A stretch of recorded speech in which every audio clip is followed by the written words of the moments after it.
So, hello everyone, myself Mitali from IIT Guwahati. So, today we will discuss short notes of mole concept. तो आपको ऐसे ही short notes related और videos चाहिए तो please हमारे channel को सब्सक्राइब करें। और आपको इन शॉर्ट नोट्स का पीडीएफ चाहिए तो आप हमारे टेलीग्राम ग्रुप को ज्वाइन करके वहाँ से डाउनलोड कर सकते हो। और तो अभी स्टार्ट करते हैं मोल कॉन्सेप्ट। तो जैसे मास ऑफ प्रोटॉन और मास ऑफ न्यूट्रॉन, अपन को मोल कॉन्सेप्ट में क्या होता है, इन सब की वैल्यू याद करनी पड़ेगी तब अपन के क्वेश्चन हो जाएंगे। तो इनमें कंफ्यूज नहीं होना, तो मैंने ये सारी वैल्यूज़ लिख ली कि mass of proton mass of neutron almost equal होता है और उनकी वैल्यू होती है 1.6 इंटू 10 की पावर -27 kg। और मास ऑफ इलेक्ट्रॉन होता है 9.1 इंटू 10 की पावर -31 kg। और मास ऑफ प्रोटॉन और मास ऑफ इलेक्ट्रॉन में क्या रिलेशन होता है कि mass of proton is equal 1840 mass into mass of electron होता है। और 1 AMU क्या होता है 1.66 इंटू 10 की पावर -27 kg। और Na अवोगाद्रो नंबर होता है, वो उनको पता होता है कि कितना होता है 6.023 इंटू 10 की पावर -23 मोल पर मतलब पर मोल। ये क्या होता है अवोगाद्रो नंबर। और मोलर मास अपन ऐसे निकालते हैं, ये जब साइंटिस्ट ने कैलकुलेट किया था ना तो इस टाइप से निकाला था कि मोलर मास कैसे निकाला, mass of 1 unit in grams into Na। But अपन तो मोलर मास याद ही रखते हैं सबका। और 6th है कि 1 AMU किसके इक्वल होता है 1 ग्राम डिवाइड बाई Na। मतलब अपन को ग्राम्स में दे रखा हो और अपन को AMU में चेंज करना हो तो अपन Na से डिवाइड कर देंगे। और 1 मोल इज इक्वल क्या होता है 6.023 इंटू 10 की पावर 23। मतलब 1 मोल किसके इक्वल हो गया अवोगाद्रो नंबर के इक्वल। और ये क्या होता है, ये सब इतने सारे पार्टिकल्स होते हैं, मतलब पार्टिकल्स में क्या होते हैं एटम मॉलिक्यूल्स या आयंस होंगे। और अभी अपन है कि मोल्स निकालने के तरीके क्या क्या है कि अगर अपन को मास दे रखा हो और फिर मोल्स निकालना है तो अपन डिवाइड बाय मोलर मास करेंगे। और मोल्स से अपन को मास निकालना है तो इनटू अपन मोलर मास करेंगे। और नंबर ऑफ पार्टिकल्स दे रखा हो और फिर अपन को मोल्स निकालना हो तो डिवाइड बाई Na। और मोल्स से अपन को नंबर ऑफ पार्टिकल्स में जाना है तो इनटू Na कर देंगे। और ये ATM वगैरह की यूनिट हो गई। ये मैंने वैसे गैसियस में भी बताया था आपको कि ATMs की यूनिट वगैरह, तो ये आप ध्यान रख लेना। और ये लीटर में चेंज करना भी मैंने गैसियस में बताया था कि वॉल्यूम की सारी यूनिट कन्वर्जन वगैरह। और अब डेंसिटी का देखते हैं कि density of water at 40 degree Celsius वो किसके इक्वल होती है 40 डिग्री सेल्सियस पे वाटर की डेंसिटी होती है 1 ग्राम पर ml। और R की वैल्यू अगर अपन को प्रेशर पास्कल में दे हो और वॉल्यूम मीटर क्यूब में दे तो अपन R की वैल्यू लिखेंगे 8.314 जूल पर केल्विन पर मोल। और अगर अपन को प्रेशर ATM में दे और वॉल्यूम लीटर में दे तो अपन R की वैल्यू लिखेंगे 0.0821 ATM लीटर पर केल्विन पर मोल। और वॉल्यूम एट STP अगर अपन को दे रखा हो और अपन को उसे मोल में कन्वर्ट करना है तो अपन डिवाइड बाई 22.7 या 22.4। अगर अपन को आजकल क्या है न्यू कन्वेंशन कर रहे हैं तो उसमें STP पर अगर बार मानते हैं तब तो 22.7, और अगर ओल्ड कन्वेंशन के अकॉर्डिंग चल रहा है और ATM ही मान रहे हैं प्रेशर को तो 22.7 होगा। और अगर मोल्स को अगर अपन को STP में मतलब मोल्स को अगर वॉल्यूम एट STP पे कन्वर्ट करना है अपन को तो इनटू करेंगे अपन 22.7 से। और अभी अपन देखते हैं A इक्वल क्या होता है N+P। और A यहाँ पर क्या है मास नंबर, Z है एटॉमिक नंबर और N क्या है न्यूट्रॉन्स नंबर। अगर अपन को इसमें न्यूट्रॉन निकालना होगा तो अपन क्या करेंगे A माइनस Z। और अभी ये 16 पॉइंट देखते हैं, मैंने ये सारे पॉइंट वाइज लिखे हैं तो इससे ज़्यादा पढ़ने में आसानी होगी। तो जैसे अपन को ऐसे दे रखा हुआ है ZXM, तो Z तो आपको पता है एटॉमिक नंबर और M यहाँ पर मोलर मास हो गए और X मतलब कोई भी एलिमेंट। तो M एवरेज कैसे निकालते हैं अपन M1A प्लस M2B और डिवाइड बाई A+B। और ये A और B क्या है यहाँ पर परसेंटेज अबेंडेंस है या फिर मोल रेशियो। जैसे इसमें M1 है जैसे, तो इसका A अपेंडेंस है और M2 की B। तो जैसे इसके इक्वेशन कैसे सोल्व करते हैं, जैसे W टोटल इज इक्वल क्या हो रहा है 100 ग्राम, और M मिक्सचर अपन को अगर 50 दे रखा है, मतलब M मिक्सचर यानी ये M एवरेज वाला, और अपन के पास 2 गैस मिक्स है SO2 और O2। तो अपन ने क्या कर लिया, इसे x मान लिया, तो ये होगी 100 माइनस x, क्योंकि वो अपन परसेंट में निकाल रहे हैं, परसेंट यानी 100 वाला। तो अपन देखिए कि ये 50 अपन को दे रखा है M एवरेज, और W टोटल अपन ने माना था मतलब ये क्या है W टोटल 100, और यहाँ पर डिवाइड x अपॉन 64, क्योंकि अपन को ये कैसे दे रखा है, ये मास में माना है अपन ने, बट अपन को यहाँ पर क्या है मोल रेशियो में लिखना है, तो मोल्स में इसे कन्वर्ट करेंगे यानी एन टोटल में कन्वर्ट करेंगे इसे। तो डिवाइड बाई इसका मोलर मास, SO2 का मोलर मास 64 होता है, और 100 minus x divide by O2 का मोलर मास वो होगा 32। और वेपर डेंसिटी का अपन देखें तो वेपर डेंसिटी इज इक्वल क्या होता है कि density of gas divide by density of H2। तो ये PM जो होता है ना PM इज इक्वल DRT से, तो उससे अपन ने यहाँ की गैस की डेंसिटी लिख दी और यहाँ पर H2 की लिख दी। तो ये बन गया अपन के पास वेपर डेंसिटी का फॉर्मूला कि mass of gas divide by ये H2 का मोलर मास अपन को पता है 2 होता है, तो अपन ने 2 लिख दिया। तो अपन के पास बन गया कि molecular mass of gas is equal क्या होगा ट्वाइस ऑफ वेपर डेंसिटी। तो डेंसिटी जैसे वेपर डेंसिटी दे रखी हो तो अपन को M मिक्सचर निकालता है, तो अपन क्या कर देंगे ट्वाइस ऑफ वेपर डेंसिटी इस फॉर्मूले से, और अपन को D मिक्सचर दे रखा और अपन को M मिक्सचर निकालना है, तो अपन को क्या करेंगे, तो PM इज इक्वल DRT होता है, तो D mixture RT divide by P हो गया। और अपन देखिए गेलुसेक लॉ क्या होता है, उसमें क्या होता है V प्रोपोर्शनल टू N होता है, और 20 पॉइंट होता है जिसमें अब देखिए कि molecular formula is equal empirical formula N। तो N कैसे होगा, ये N कैसे अपन निकालेंगे, N इज इक्वल क्या होता है molecular mass divide by empirical फार्मूले वाले का मास, मतलब जो एम्पेरिकल फार्मूला होगा उसका मास, और जो होता है ना अपन के पास जो मॉलिक्यूलर फार्मूला होता है उसका मास।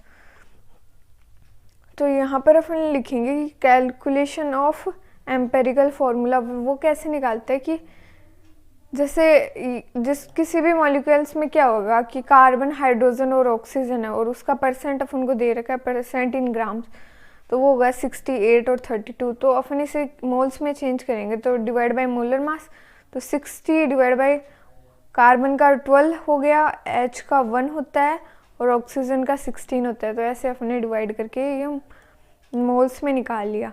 और अगर अपन को ये पॉइंट्स में आ जाती कुछ वैल्यू जैसे 5.2, 8.4 या 2.1 ऐसे आ जाता, तो अपन क्या देखते हैं इसमें कि सबसे जो छोटी डिजिट है उसको फिर से डिवाइड करते सब में, और फिर अपन के पास बनता फॉर्मूला। जैसे अभी तो क्या है कि फ्रैक्शन में नहीं है, कुछ पॉइंट्स में नहीं है, तो अपन ने C5 लिख दिया, H8 लिख दिया और O2 लिख दिया। और अभी अपन को दे रखा है कि जैसे अपन इसका O2 के साथ रिएक्शन करें तो ये क्या होता है CO2 प्लस H2 बनता है। तो इसका अपन ने क्या कर लिया, इस इक्वेशन को बैलेंस कर लिया। और अपन देख रहे हैं अभी अपन ये लगाए कि जैसे यहाँ पर ऑक्सीजन का कर रहे हैं अपन, तो ये क्या हो गया यहाँ पर 2 मतलब सॉरी यहाँ पर ये Z है, तो Z प्लस यहाँ पर क्या होगा 2 ऑक्सीजन है तो 2N इक्वल यहाँ पर कितनी है 2x प्लस y बाई 2। तो अपन यहाँ से n निकाल सकते हैं कि ये n की वैल्यू अपन ने निकाली, तो अपन के पास ये आ गई। अब अपन देखते हैं moles of carbon equal moles of CO2 होंगे, क्योंकि यहाँ पर भी एक कार्बन और यहाँ पर एक ही कार्बन है, तो इसलिए अपन ने इक्वल लिख दिया। और अभी अपन देखिए कि moles of hydrogen in CXHYOZ is equal क्या हो गया y, और मोल्स ऑफ H2 क्या हो गया, यहाँ पर क्या है कि ऑक्सीजन है तो ये एक है और इसके आगे क्या है y/2, तो अपन ने इसे y/2 लिख दिया। तो H2 होगा y/2। और अभी अपन है ना इनके बीच में रिलेशन निकालेंगे कि हाइड्रोजन वाले का और H2 वाले का। तो moles of hydrogen is equal twice of moles of H2 निकले, क्योंकि ये y है और ये क्या है, y/2 है। अभी अपन देखिए कि N2 + 3H2 gives then 2NH3। अब देखिए कि ये क्या है, 28 ग्राम है, ये 6 ग्राम है और ये क्या है 34। और अगर अपन को दे दे कि ये अगर 20 ग्राम के लिए इसे कैलकुलेट करो कि 20 ग्राम अपन को H2 दे रखा है, तो अपन N2 और NH3 कितना बनेगा अपने पास। तो अपन पहले इसे 1 में कन्वर्ट कर लेते हैं। 1 होगा तो ये क्या होगा 28, फिर ये 6 को डिवाइड कर दिया इसके, और ये 34 है तो इसको भी 6 के डिवाइड कर दिया। और अगर अपन देखें कि 20 ग्राम का निकालना है अपन को, तो अपन इंटू 20 लिख देंगे अब इसमें। और परसेंट हील्ड निकालेंगे, तो परसेंट हील्ड तो अपन को पता चल गया ना कि 20 के लिए N2 कितना बना और यहाँ पर NH3 कितना बना। पहले 1 का निकालो, फिर 1 का निकालने के बाद में इसे 20 से इंटू कर दो। अब परसेंट हील्ड कैसे निकालते हैं कि कितना बना, मतलब एक्चुअल कितना है, एक्सपेरिमेंटल कितना है, डिवाइड बाई कितना बनना चाहिए था, यानी थ्योरेटिकल जो अपन कैलकुलेट करते हैं। जैसे अपन को पूछ लिया कि NH3 का परसेंट हील्ड कितनी है, तो क्या है बननी तो इतनी चाहिए थी, मतलब ये अपनी क्या है कैलकुलेटेड है, मतलब वो कैलकुलेटेड नीचे आएगी। और एक्सपेरिमेंटल वो अपन को क्वेश्चन में देंगे, क्योंकि एक्सपेरिमेंटल अपन तो पेपर करेंगे तब निकाल नहीं सकते, तो वो अपन को देंगे क्वेश्चन में, और ये अपन कैलकुलेट कर लेंगे और इंटू 100। तो इससे अपन के पास क्या आ जाएगी, परसेंट हील्ड आ जाएगी। अब रिएक्टेंट है उसको प्रोडक्ट में चेंज करते हैं, तो अपन ने कैसे करेंगे कि परसेंट हील्ड से इंटू कर देंगे, और प्रोडक्ट को रिएक्टेंट में करना है तो डिवाइड बाय परसेंट हील्ड कर देंगे। अब परसेंट प्योरिटी निकालते हैं, तो वो कैसे निकालते हैं, percent purity is equal mass of pure substance into 100 divide by mass of impure substance या सैंपल। और POSC कैसे निकालते हैं कि POSC अगर मैं कार्बन के लिए लगाना सिखाऊं, तो यहाँ पर कार्बन कितने हैं 4, तो 4 into moles of C4H10 into यहाँ पर कार्बन कितना है CO2 में 1 है, तो 1 इंटू मोल्स ऑफ CO2, और यहाँ पर कार्बन कुछ नहीं है तो इसे नहीं लिया।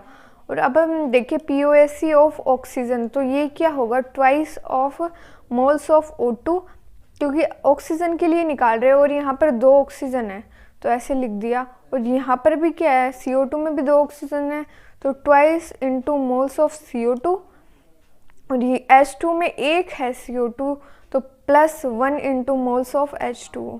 अब अपन निकाले POSC फॉर हाइड्रोजन, तो वो हाइड्रोजन इसमें कितने हैं 10 हाइड्रोजन है, तो 10 into moles of C4H10 is equal twice of moles of H2O। तो यहाँ H2O में 2 हाइड्रोजन है तो 2 से इंटू कर दिया और इंटू मोल्स ऑफ H2। तो इससे अगर अपन को किसी भी एक का दिया हुआ होगा, जैसे H2 का दिया है, तो अपन C4H10 का निकाल सकते हैं ऐसे। अब मोल कॉन्सेप्ट पढ़ते हैं, मतलब कंसंट्रेशन टर्म्स वाला, तो उसमें क्या होता है जैसे weight by weight percent of solute लिखे, तो उसका फॉर्मूला क्या होता है W solid divide by W solution, और ये क्या होता है ग्राम्स में इंटू 100। जैसे अपन को ये दे रखा है 20% weight by weight percent NaCl solution, तो 20 ग्राम NaCl प्रेजेंट, इसका मतलब क्या है कि 20 ग्राम NaCl प्रेजेंट है 100 ग्राम सॉल्यूशन में। तो क्या होगा W सॉल्यूट क्या होगा, तो W सॉल्यूट क्या बनेगा अपने पास 20 ग्राम, और पूरा सॉल्यूशन अपने पास क्या है परसेंट यानी 100 में दे रखा है। और अपन को आप W सॉल्वेंट निकालना है, तो वो 100 माइनस 20 कर देंगे, तो वो क्या आ जाएगा अपने पास 80 ग्राम आ जाएगा। तो अभी अपन बात करते हैं वेट बाय वॉल्यूम परसेंट की। तो इसमें क्या होता है कि mass of solute divide by volume of solution in ml into 100। तो जैसे अपन को दे रखा है कि 20% वेट बाय वॉल्यूम वो सॉल्यूशन का दे रखा है, और डेंसिटी क्या है अपने पास 1.2 ग्राम, तो वॉल्यूम ऑफ सॉल्यूशन मतलब परसेंट में है तो वो होगा 100 ml, और जो सॉल्यूट का जो क्या होगा W यानी मास वो होगा 20 ग्राम, और अपन को क्या निकालना है, मास ऑफ सॉल्यूशन निकालना है। वॉल्यूम तो 100 होगा, बट अपन मास निकालेंगे तो क्या करेंगे, वॉल्यूम इनटू डेंसिटी। तो अपने पास ये हो जाएगा 120 ग्राम। अब अपन वेट ऑफ सॉल्वेंट निकाले, तो वेट ऑफ सॉल्वेंट क्या हो गया, weight of solution minus W of solute, तो वो हो जाएगा 120 माइनस 20 इक्वल 100 ग्राम। और अभी अपन देखिए कि वेट बाई वॉल्यूम परसेंट किसके इक्वल होगा, weight by wait percent into density के इक्वल होता है। और वॉल्यूम बाई वॉल्यूम परसेंट किसके इक्वल होगा, volume of solute divide by volume of solution into 100। और मोलरिटी का देखिए तो मोलरिटी अपन याद ही रहता है, n solute divide by volume of solution in litre. और अगर ml में हो वॉल्यूम ऑफ सॉल्यूशन तो 1000 से अपन क्या करते हैं, मल्टीप्लाई। और मोलरिटी का एक ये फॉर्मूला होता है कि molarity is equal 10 into weight by wait percent into density और डिवाइड बाई एम सॉल्यूट। और अपन को पता है कि ये weight by wait percent into density किसके इक्वल होती है, वेट बाई वॉल्यूम परसेंट के। तो इसे अपन ने वेट बाई वॉल्यूम परसेंट दिया तो अपन ये निकाल सकते हैं। अब अपन को दे रखे कि मोलरिटी की बात करते हैं कि मोलरिटी क्या होता है, moles of solute dissolved in 1 kg। तो इसे अपन स्मॉल m से रिप्रेजेंट करते हैं और मोलरिटी को कैपिटल M से। तो मोलरिटी क्या होगी, moles of solute divide by moles of solvent in kg। तो m क्या हो गया, m small m is equal 1000 m divide by 1000 d minus m into molar mass of solute. यहाँ पर m है मोलरिटी और ये जो मोलर मास है वो मोलर मास ऑफ सॉल्यूट है। तो ये रिलेशन भी अपन याद कर रख सकते हैं।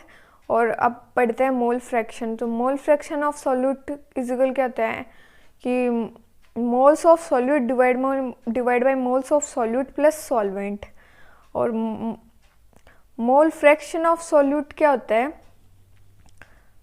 सॉल्वेंट में क्या होगा कि n of solvent divide by n solute plus n solvent, मतलब ये टोटल होगा। और जैसे अगर सॉल्वेंट का मोल फ्रैक्शन लिख रहे हैं तो ऊपर n सॉल्वेंट और सॉल्यूट का लिख रहे हैं तो n सॉल्यूट और नीचे टोटल वाला। और mole fraction of solute plus mole fraction of solvent वो 1 के इक्वल होता है। और अगर अपन जैसे इसको और इसको डिवाइड कर दें तो mole fraction of solute divide by mole fraction of solvent is equal क्या होगा कि moles of solute divide by moles of solvent, मतलब फ्रैक्शन वाला का रेशियो मोल्स के रेशियो के इक्वल है। और अब ये पीपीएम का देखिए तो पीपीएम क्या होता है, डब्ल्यू सॉल्यूट ये ग्राम्स में और डब्ल्यू सॉल्यूशन ml में इंटू 10⁶। और ये पीपीएम का फॉर्मूला होता है। और W solute divide by W solution ये परसेंट वाला weight by wait percent into 10⁴। इसमें भी इसको कन्वर्ट कर सकते हैं अपन। और पीपीएम इजिकल क्या होता है 10⁻³ ग्राम पर लीटर होता है। और मोलरिटी ऑफ H2O2 है उसका फॉर्मूला होता है कि वॉल्यूम स्ट्रेंथ डिवाइड बाई 11.2। ये वैलिड एसटीपी कंडीशन पे होगा जब 1 atm और टेम्परेचर क्या होगा 273 केल्विन। और नॉर्मलिटी ऑफ H2O2 क्या होती है कि वॉल्यूम स्ट्रेंथ डिवाइड बाई 5.6। तो ये अपना पूरा मोल कॉन्सेप्ट के जो भी इम्पोर्टेंट फार्मूला थे वो सारे रिवाइज हो गए। तो आप मोल कॉन्सेप्ट के बस जैम में अपन को फार्मूले याद रखना होता है, कोई हाई लेवल का इससे कोई क्वेश्चन नहीं आएगा। तो अभी अपन सेशन को ख़त्म करते हैं, बाय।